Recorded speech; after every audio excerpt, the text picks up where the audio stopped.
Hello, friends. So we all watch Eric Kirk. He's the Punisher, but he's not. Um, and he's not JFK or JFK Jr. I'll tell you who he is. His last name is Kirk. It is. So let's cancel out of this. Too many pages open. And his picture's right here. He really has the flappy ears like JFK, and JFK was recruited by him.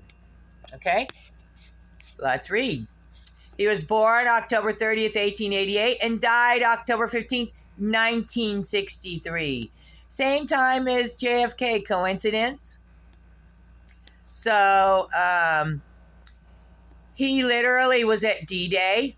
He served as an amphibious commander, a frog commander, Captain Kirk, in the Mediterranean in 42 and 43, the Allied invasion of Sicily and Italy. In addition, he was a senior U.S. naval commander during the Normandy landings on June 6, 1944.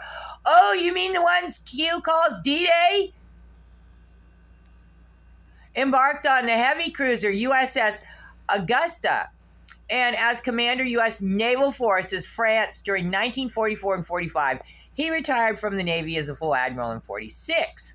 After retirement from the United States Navy, Kirk embarked on a diplomatic career and subsequently served in several United States embassies. Embassies make the relations between the countries better, right?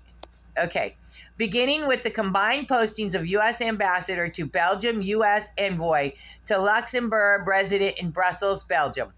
46-49, he was U.S. ambassador to the Soviet Union, July 4th, 1949, in October 6, 1951, and finally as United States ambassador in Taiwan, June 7th, 1962 to January 16th, 1963.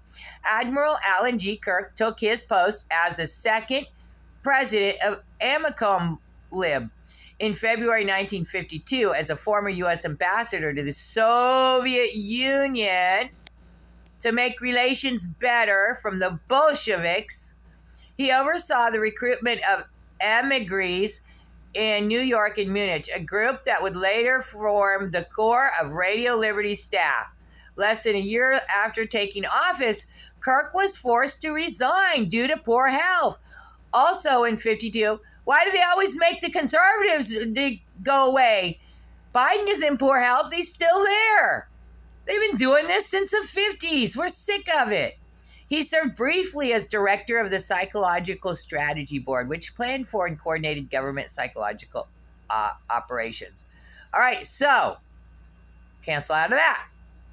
American Committee for the Liberation Peoples of Russia is what AmComLib is. Now listen, the American Committee for the Liberation of the Peoples of Russia, also known as the American Committee for Liberation from Bolshevism, which is communism, was an American anti-communist organization founded in 1950, which worked for the abolition of the Soviet government. It was a part of the See No A project. QK Active. What? QK Active, guys? I think he's the founder.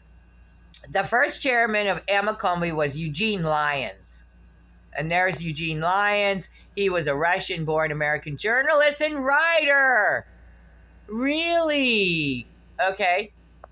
And Mykola Abramovich, ooh, was the representative of a coordinating committee of non-Russian organizations representing 6 nationalities: Ukrainians, Georgians, Azeris, North Caucasians, Armenians, and Belarusians, which was founded in Europe to represent non-Russian groups willing to associate themselves with AmComLib. ALCPR, founded in 1953, the anti-communist broadcaster Radio Liberation, later known as Radio Liberty. It was based in Lampertheim in Hesse, Germany, and broadcast Russian-language propaganda programs into Russia. The broadcaster received funding from the U.S. Congress. Soviet authorities attempted to jam their broadcasts in 73 to 76. Radio Liberty was merged with Radio Free Europe, based in the English Garden in Munich. In 1995, the radio station Free Europe Radio Liberty moved to Wenceslas Square in Prague. It published its own quarterly problems of the peoples of the USSR. Okay, with you, of course, they're not going to give us that much. So I looked that up. The C-No-A's QK projects. What? The best known CIA project? Oops, it's C-No-A. I made a mistake. Project using the QK digraph was QKenchan, of course, but there were other QK code names. Little is known about any of them. One possibility of interest to those interested in the JFK assassination was QK Active. According to Lisa Pease, writing in the essential book Assassinations, it was a project of the Soviet Russian division in the early 60s for running attempted penetrations of the Soviet Union. The long arm of our government resides over there. They want us to be communists. According to this document, one Perry Harton, an agent for the Brussels World Exhibition in 1956, was considered an assignment in Q Active, but no use materialized. If he had been utilized, would he have defected to the Soviet Union? Another project was QK Hilltop, which, according to a number of sources, was a study of mind control, initiated by the CIA in 1954 after reports of communist brainwashing, according to the book American Torture from the Cold War to Abu Ghraib and Beyond. One project, codenamed QK Hilltop, was based at Cornell University under the direction of Dr. Harold Wolff. At Cornell, Wolff was an earlier pioneer of human ecology, an interdisciplinary field incorporating psychology, medicine, and sociology. When the project began, Dr. Wolff asked the C-No-A to provide him with all its information regarding threats, coercion, imprisonment, deprivation, humiliation, torture, brainwashing, black psychiatry. Black psychiatry! There's your fake news and your news corporations. Sick. Hypnosis in combination of these with or without chemical agents.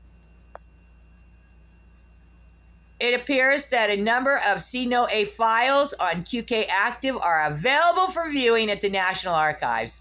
Also available are records for several other C-No-A projects that I had never heard of before. QK Boyle, QK Demon, QK Droop. Has anyone seen these records? QK Demon has to be the coolest CI code name to date. Wow. That's incredible. And it just repeats itself. And this guy's just talking about it. Yeah, go look up. Let's try one. QK Demon. You know, that really freaks me out. Let's see what it is.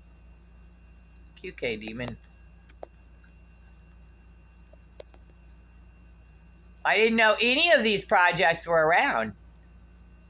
Wow. So you can download it. Look at that. Oh my. Oh my. Oh look. Research and Information Center.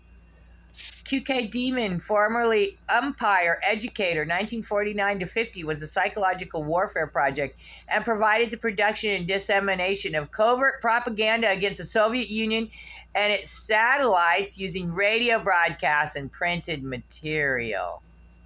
So you guess you just gotta open these up. And I don't like downloading stuff into my computer. I'd rather read it. Please come up. I'm not going to download it. Ah, they're PDF files. Nice.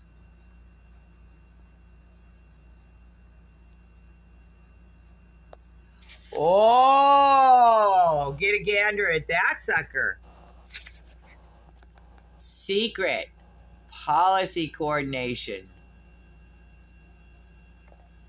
Carl 2997. 15 transmission towers not erected at Greenwood site tower directional pattern satellites. These towers originally loaned by the Army Security Agency with understanding we would replace them with new ones from states or return them. Our own arrived in theater. ASA now requests towers be returned or replaced not later than 1st of April. The prospect of using Greenwood site for radio broadcasts. Oh, it's the towers for the radio broadcasts. Interesting. Anyways, friends, I'm going to get off here. This is too long of a video. So, I would like for you to go look up Alan Kirk. Captain Kirk. He was the head of some kind of intelligence, I think naval intelligence, and he recruited JFK, and they killed them both in the same year. Yes, they did. Bye, friends!